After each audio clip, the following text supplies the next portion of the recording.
On a misty March morning in 1803, a group of fishermen along Japan's eastern coastline spotted something drifting among the waves. At first glance, it didn't resemble a boat. It looked more like an intricately carved object, something more akin to a ceremonial relic than a vessel meant for travel. Intrigued, they hauled it to shore, and it was on that remote stretch of beach that one of Japan's oldest unsolved mysteries began to unfold. So fasten your seatbelt as we dive into today's mystery. But first, you'll have incredible luck if you like, and subscribe before this video ends.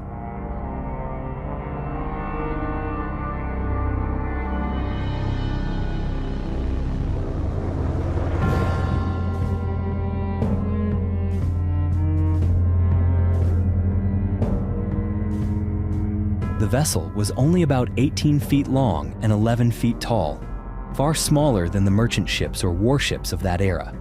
Its base was made of metal, its upper body crafted from lacquered wood, and its walls were lined with transparent glass panels, joined together in a circular formation. It had the appearance of a meticulously crafted artifact, something built with clear intent and technical precision that the local villagers had never encountered before. From within the vessel emerged a strange woman. She stood roughly 5 feet tall, her skin so pale it seemed to glow in the morning sun, and her hair blazed a deep red, like dried blood. She spoke a language no one could understand, unlike any Japanese dialect, and not even remotely similar to the tongues of Dutch or Portuguese merchants who occasionally passed through the ports of Nagasaki. All the while, as she was surrounded by curious eyes, she clutched tightly a wooden box about 2 feet long. Inside the vessel were containers of drinking water, a small supply of dried provisions, and strange symbols etched into the wooden walls, as if she had been deliberately prepared for this journey, though the destination was clearly not part of any known plan. The villagers didn't know how to respond to her. They had never seen a human being quite like her before. And in a country where everything was governed down to the smallest detail, the sudden appearance of a foreign woman aboard such a bizarre craft was not just rare, it was something that placed the entire village on a delicate line between wonder and fear. As the villagers gathered around the vessel, unsure whether they stood before something sacred or something dangerous, the woman remained seated in silence, her arms wrapped tightly around the wooden box.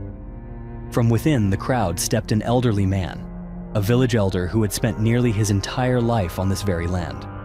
He gazed at the woman for a long moment before softly speaking, saying that he had once heard a story, long ago, that mirrored what now lay before them.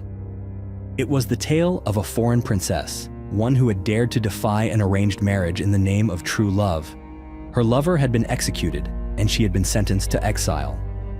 According to the elder, the box she clutched so tightly might well contain the final remnant of that love, a severed head.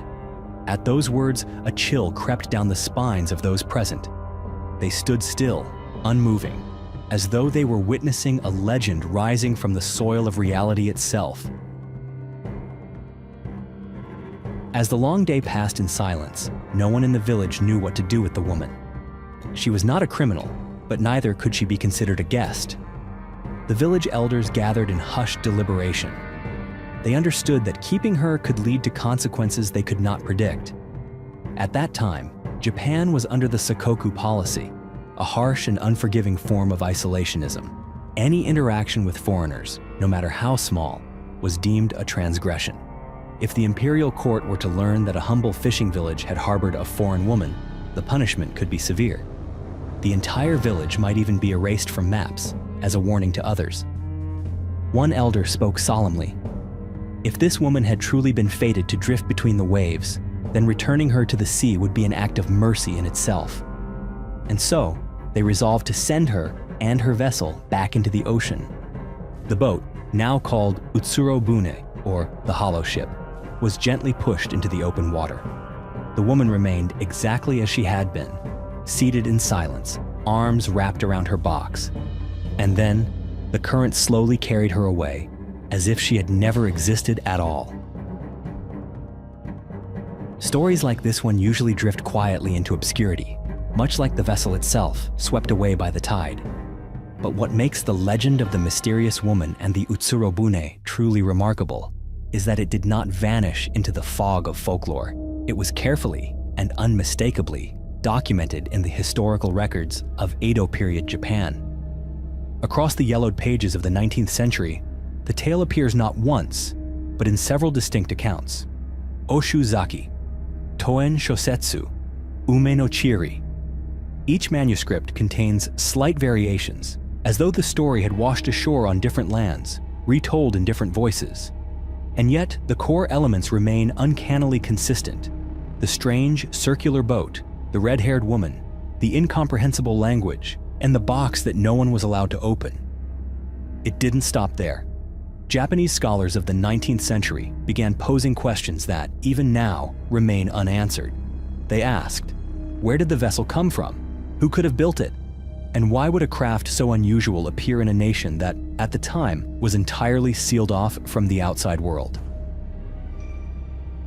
Though the ancient records never explicitly state where the woman had come from, many modern scholars have noted uncanny similarities between her appearance and the fashion once popular in a land thousands of miles to the north, Russia, in the era following Catherine the Great.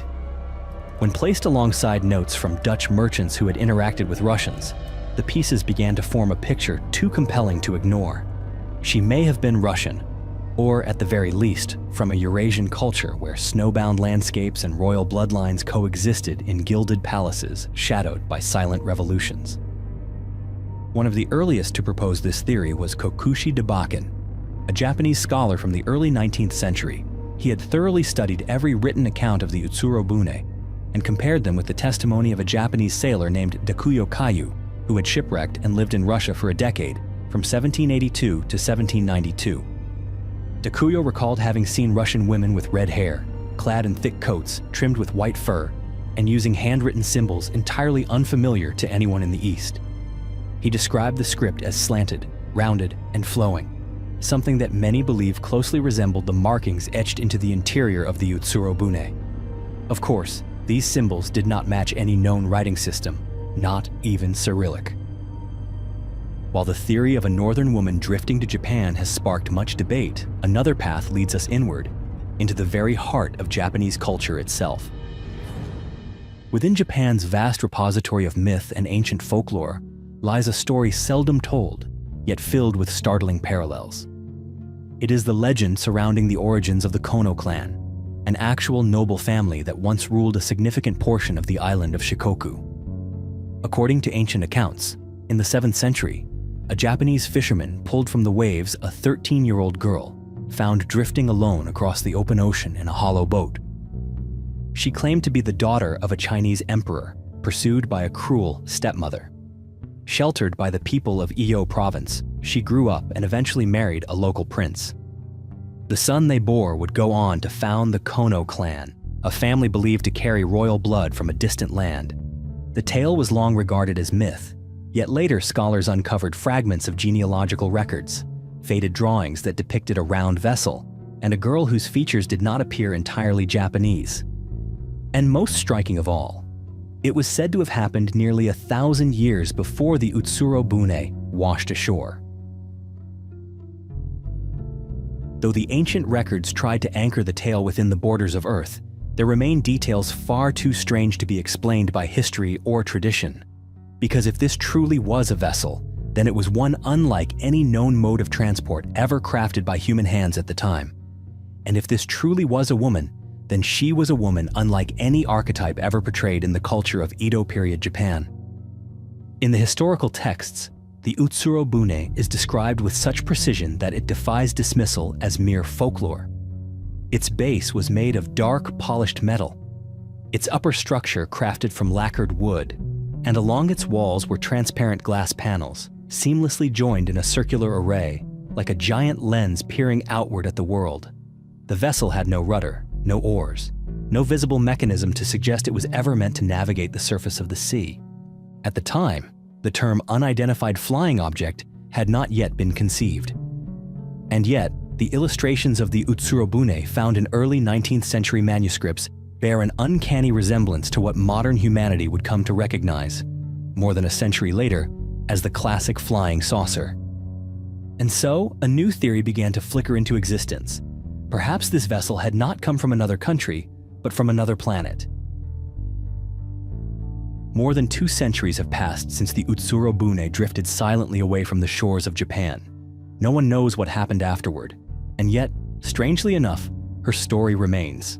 Not as a historical event, not quite as legend either, but as a sliver of something in between, where human reason reaches the edge of its limits and intuition begins to speak in a language no one can translate. What do you think about the woman? Was she an exiled princess? A messenger from a forgotten civilization? Or proof of an encounter from beyond the stars, hundreds of years before such things had a name? If you have thoughts, leave a comment below. I'd love to read them and reflect with you on the mysteries we still haven't solved. Thank you for staying with me until the end of the story.